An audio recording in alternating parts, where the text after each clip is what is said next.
Imagine standing on a cold North Atlantic shore, the wind cutting across your face, and in the distance you see torches, hundreds of them, floating on the horizon.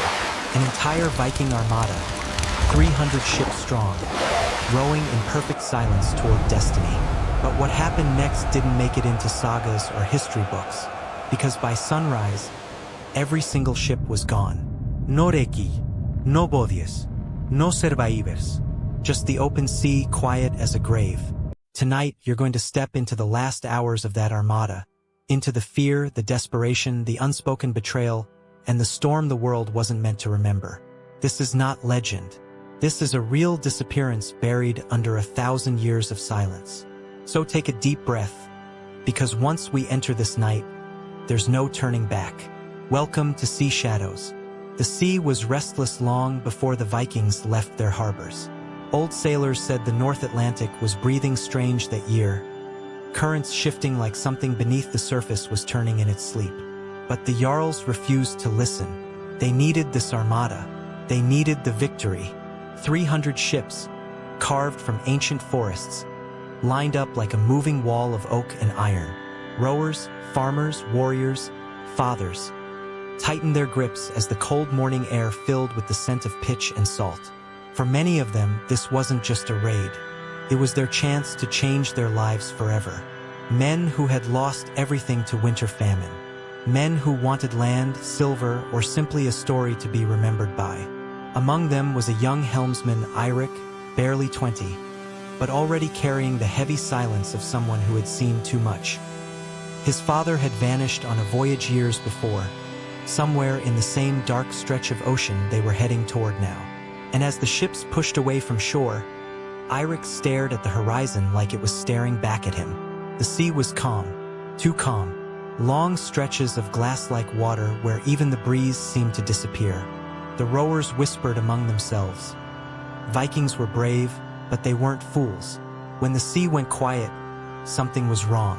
A quiet sea meant a storm was gathering strength somewhere far away, breathing slowly, waiting for the right moment. Yet the commanders pushed forward. They believed the gods favored them. They believed the omens were good. They believed nothing could stop 300 ships. Hours turned into a day, and the silence only grew heavier. No sabirts, no fish jumping, not even waves large enough to break against the ships. Eirik noticed the older warriors glancing nervously at the water, as if expecting a hand to rise from beneath and drag them under. Some whispered old stories, warnings passed down through generations, about a place in the northern sea where the water swallowed men whole, not with storms, but with something far older. By nightfall, the temperature dropped sharply. The sea mist thickened into a wall of white. Torches flickered. The sound of oars became hollow, muffled, as if the ocean itself was absorbing every noise. A strange feeling crept over the fleet, like they were no longer moving across the water, but drifting into something watching them. Judgmental, silent. Eirik felt it first. A hum, a vibration through the wood under his feet. Barely noticeable at first, but growing steadily, like something deep below them was shifting. Others felt it too.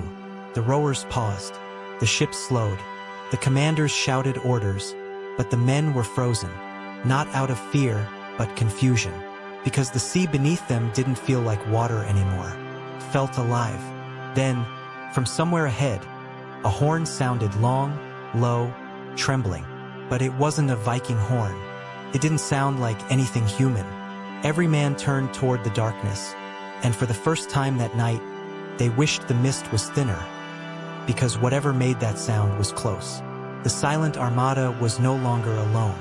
The horn echoed for nearly 15 seconds, vibrating through the mist, rattling shields, making even the strongest warriors shiver. Some gripped their axes, others closed their eyes. The sound felt like it came from under the water, rising from a depth no one dared to imagine. And then, everything went quiet again, dead quiet. Torches dimmed as the mist thickened. Ships were barely visible even a few feet away. Men called out to each other, but voices were swallowed as if the air itself refused to carry sound.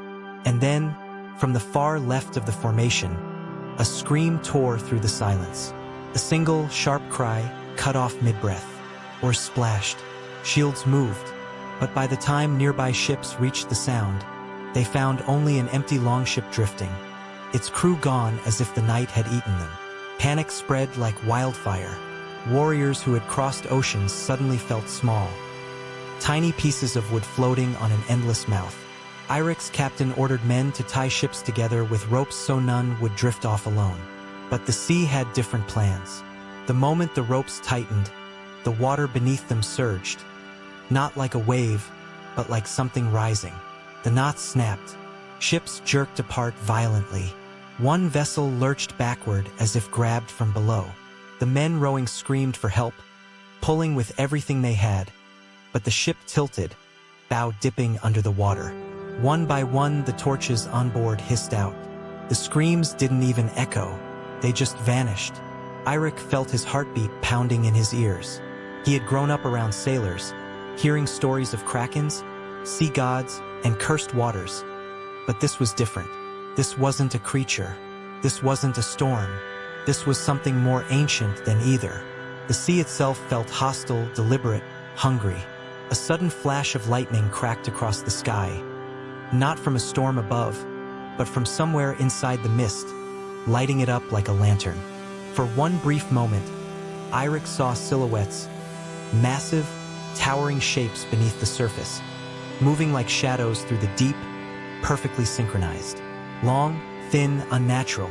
Not fish, not whales, something older. And then came the waves. Not chaotic ones, but rhythmically timed, like the sea was breathing. Each wave lifted the ships higher. Each drop hit harder. Men clung to the sides. Shields fell into the ocean. Oars shattered. The fleet broke formation instantly. Some ships drifted too far to sea.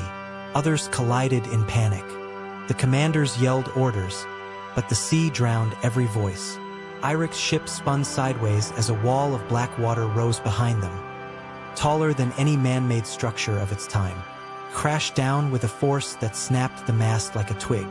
Men were thrown into the ocean, their armor dragging them into the cold abyss before they could scream. And through all of this, the horn sounded again, closer, louder, vibrating the very air.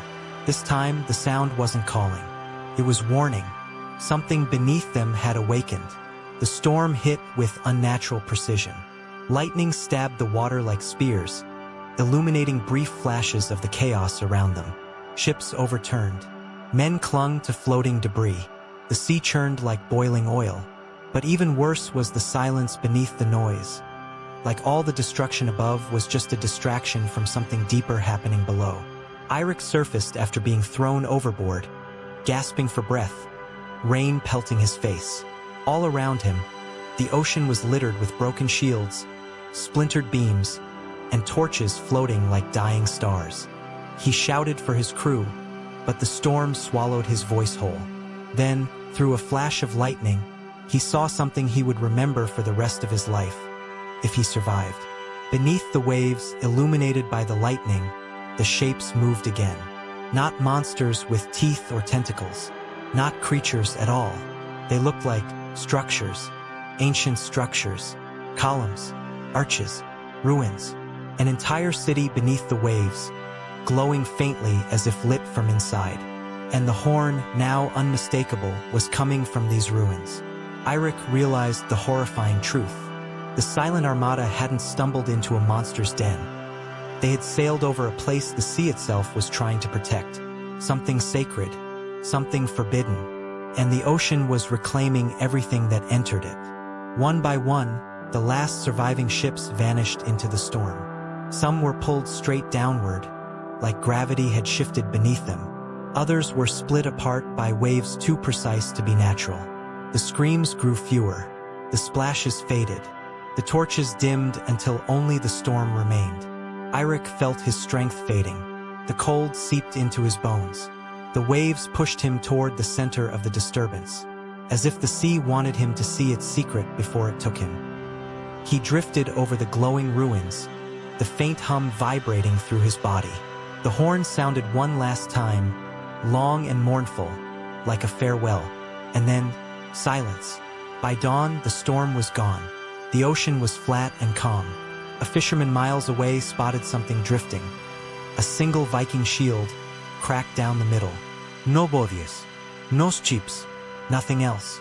300 ships had vanished in one night, without a trace. And the sea kept its secret.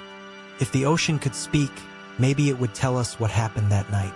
Maybe it would reveal why the Armada vanished, why the storm struck with such perfect timing, and why those ancient ruins glowed beneath the waves. But the sea doesn't explain itself.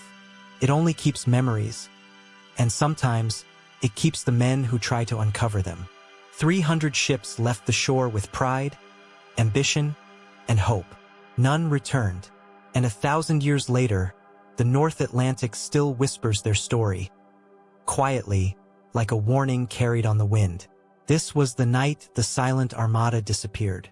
And if you think this mystery ends here, you're wrong, because the ocean keeps many more secrets buried just beneath the surface. Stay with us. The next chapter is coming.